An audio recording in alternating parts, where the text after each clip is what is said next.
I'm gonna try to start doing a mix of like longer videos, shorter videos, kind of mid-range videos, just to kind of mix it up so they're not always the same length. I definitely want to have a variety of videos and also some lengthy ones too, as because, you know, YouTube, they go off watch time and all that kind of stuff. So anyways, but I definitely don't want to take away from quality content either.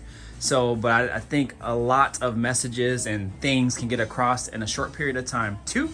So with that being said, I actually have doing a recharge video. Now, I should have videoed the process of doing it, but there's tons of videos out there doing it. However, I'm just gonna show you my little tips and tricks that I've learned over time in regards to working with an AC system. This is actually my first time attacking an R12 system, being this whole engine and system setup is basically ran off the old R12 setup. So the R12 compressor, all the components and everything. So the fittings are still R12 and everything. So I was lucky enough and fortunate enough to find R12 locally here, right here. So I found 4 cans of these, R12, and then I found like an additional 1, 2, 3, 4, 5, 6, 7, 8, 9, 10 cans and an extra can of oil. And this gauge set, actually 11 cans, because there's one sitting out here over there, but that one was a little bit light. It was partially full, and he didn't really know why because it wasn't punctured. But when it came to it, I actually came out here to use it to try to recharge my system instead of taking it apart. It was working, but it wasn't working great. It would blow cold air and wouldn't, and it would kind of go back and forth. The pipes over here, the lines would kind of get cold, but then they would go warm again. So I thought maybe the AC system was low, because when I previously owned it before, I actually had it serviced. And I'm not exactly sure what the guys did. I think they did take it apart because all this was replaced. This was like really old. And also this little coil deal down there was also new at the time too. And they did a couple other things, and they said all they did was just recharge it and then it blew cold. But it never blew really cold at all. But you know, it still kind of worked. And plus I was in AZ, so it's always just super hot in AZ, 115 degrees, and then having the AC working is definitely going to put a toll on the system and might not blow as cold as it should. But I honestly don't think that they went all in on it. I think they were just trying to just get it in, get it out type of deal. But anyways, sold the car, and now I got it back, so I'm trying to get the AC working because it's been really hot and warm here. And yesterday, well, this weekend for our cruise, it was really warm. So anyways, with that being said, I got this gauge set and all the R12. I found it locally. The guy sold it to me all for 200 bucks, you guys, 200 bucks. If you know anything about R12, you know how expensive it is. But some people that have purchased it over the years, especially like the old heads, the OGs, they still have some of this stuff. So luckily I found a guy who had some, and I went to go buy just a few cans, and he was nice enough and gave me all the cans for our original price that was discussed between us. So I bought this gauge set for 20 bucks. It's set up for an R12 system, so man, that was super clutch. And shoot, man, I'm just totally happy about this, y'all. Totally happy, because now that I have extra cans if I ever want to just totally just redo the setup and keep the R12. But first I wanted to see if I could just simply recharge it and if it would blow cold. And sure enough, you guys, it did. It only took one can and now it is blowing snowballs, you guys, snowballs. I took my little laser thermometer deal that I got from Harbor Freight right there, and I held it up to the vent, and man, it got down as low as 40 degrees. Now, I might have been holding it a little close, so I backed it up a little bit, and it still registered about 45 degrees, man. It is blowing snowballs, you guys, snowballs. So anyways, what I'm gonna do is I'm gonna start the car, and then I'm gonna show you guys how the readout reads, because depending on ambient temps and things outside, these pressures are gonna read differently. Now, I'm no AC guru or expert, but what I do is I followed a guide that was recommended online. I found it on a forum in regards to specifically R12, and it tells you the ambient temp and what the high and low pressure sides are supposed to read in those ambient temps. Now, every car is different because some trucks and cars and things like that, even though they'll run R12 and they'll have a similar setup, the capacities will be somewhat different. Just there'll be some variances, and it's all relative. So anyways, I kind of took that with a grain of salt, and I said, well, if it's probably landing within this range, it'll probably be okay. Now, initially it told me 160, the high pressure side is supposed to be 160, and the low pressure side can go about 25. Well, then I continued to read, and then that's where I found out that information where the guy says, well, it just depends on the different types of setups. Trucks are different and things like that. So he said that he usually goes between a range. So let's say, for example, he'll do like an 80-degree day or something like that. He'll do like 180 to 225 on the high side. So, and then on the low side, it wouldn't actually dip below 30. It's kind of stayed between 30 and 35 on the low pressure side. So again, I kind of just took it with a grain of salt. If they kind of just landed within those ranges, I was fine with it. I didn't allow this to go over 225, but then eventually it settled back closer to 200 after I emptied the can. So, and that's all I'm going to add, because I don't want to waste another can and have the system only take a quarter of it and then have it just sitting there just kind of like partially open, even though the valve on that would be closed. I don't want to risk it leaking and me losing a bottle of R12. So it is blowing super cold, you guys. So what I'm gonna do is start it up and then let you guys see. Now, again, I'm not used to R12 systems and compressors, so I don't know if technically this compressor is supposed to run the whole time or not. It actually is, but then I also heard, depending on the temps outside and how hot it is, if it's hotter, then it'll actually run all the time. So if it's a little bit cooler, then it'll kind of cycle on and off. So that's just came from what I was reading, and whatever, it's working, and it's not over freezing. There's no blockage.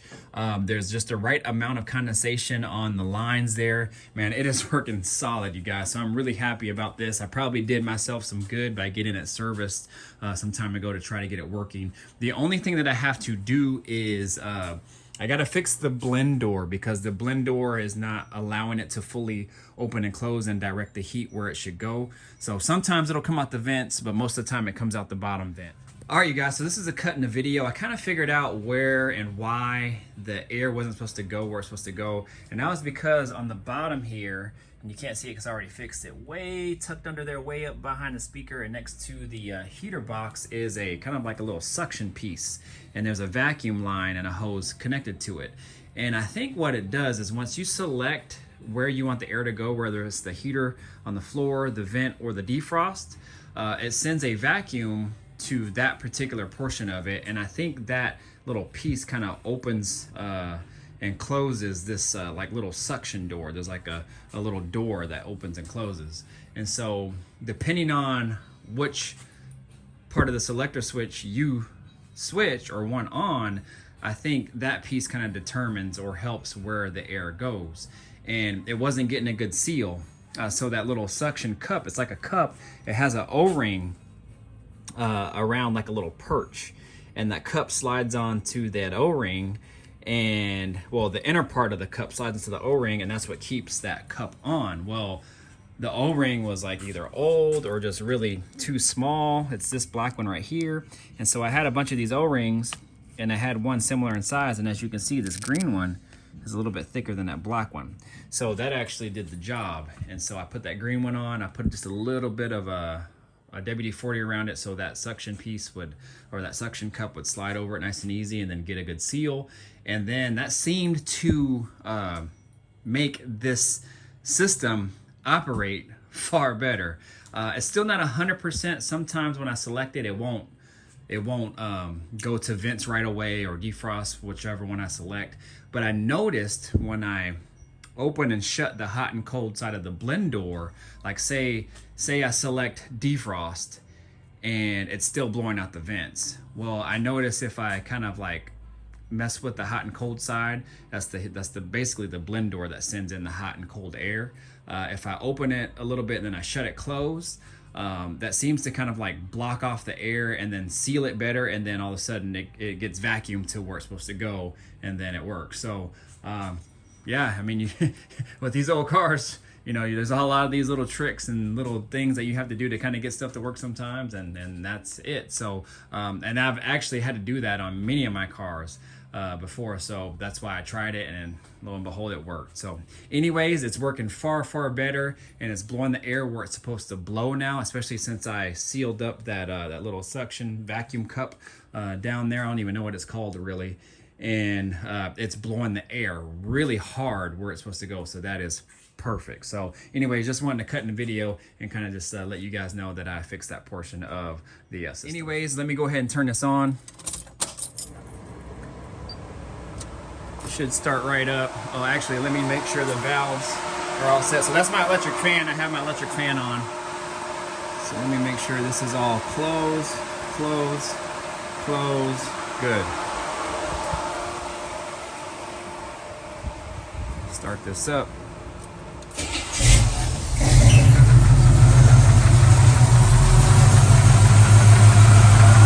All right, so compressor is on.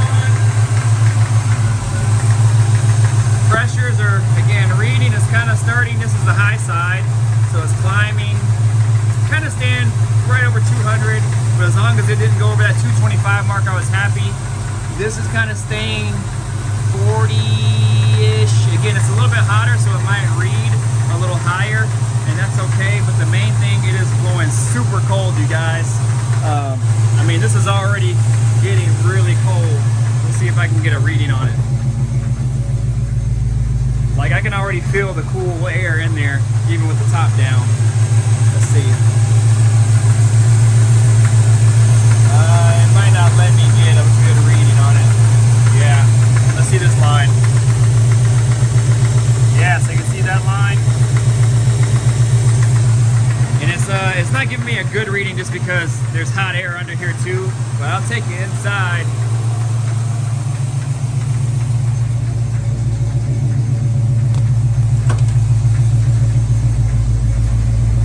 And I can already feel the air, you guys. It is snowballs.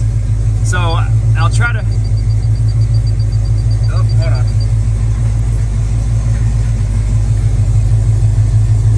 All right, let's see what it does. It's going down. I'm about 6 inches away. 56, 55, 55. Let's go a little closer. Let's see. 56, 57. There it goes. Now again, this air is blowing on it constantly, so it's probably going to read a little bit colder. And I have it pretty close, but it'll drop down in the 40s. Kind of settling in now. Ooh, snowballs, boy. 44 degrees. Yes, sir. Snowballs, 43 degrees. 42. What? 38? Oh, come on, man. You talking about old school? Snowballs in an old school, man. Ooh-wee. Man.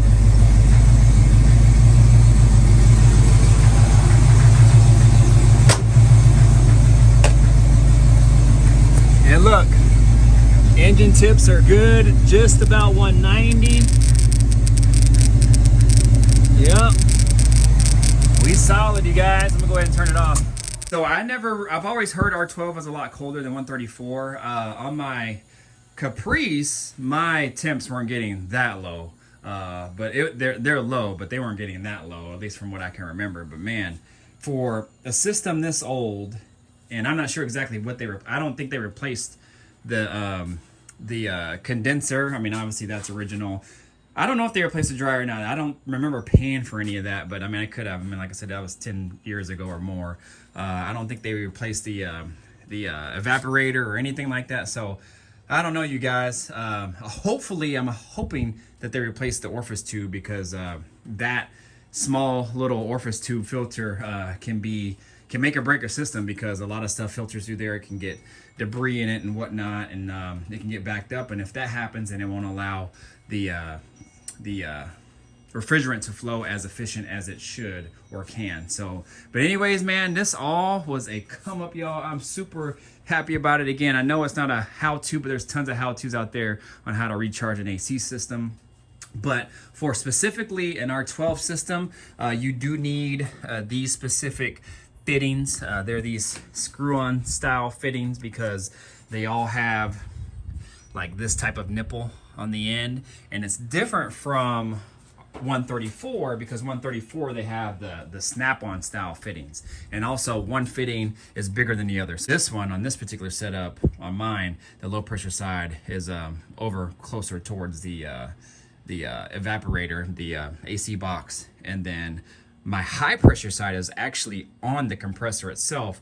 I know some of them are like on a line or something like that, or even over here by the dryer, but you're just gonna have to go to your specific manual, your specific setup, and then you can just kind of just go off that. But also too, in these old systems, they usually tell you how much oil you need in it, and for refrigerant and all that. It usually says that on the compressor. But man, I'm super excited about this. These are always wins, you guys. It's crazy and hard enough with these cars, and once you get nice, solid wins, quick, easy jobs on these, man, and without getting dirty, I'm not dirty at all, man, this is awesome. Awesome, man. I'm super happy about this. Super happy to have AC on a convertible. Yeah, it sounds weird, but you know, when the top's up, or even when you're driving and it's hot outside, you can turn that cool air on and get that cool air blowing on you. Man, it feels so good. But anyways, you guys, that is pretty much it. I know it was a lot of talking and not a whole lot of like how to or what to do, but man, I came up on this and I just wanted to share that with you guys. Man, happy to get this AC working. Everything's coming together with this car. All right, if you're new to the channel, definitely think about subscribing. Definitely think about hitting that notification bell, so every time I post a video, you guys know Mr. Griffin 23. Yeah, you know what it is. All right, deuces, I'm out of here. Peace out.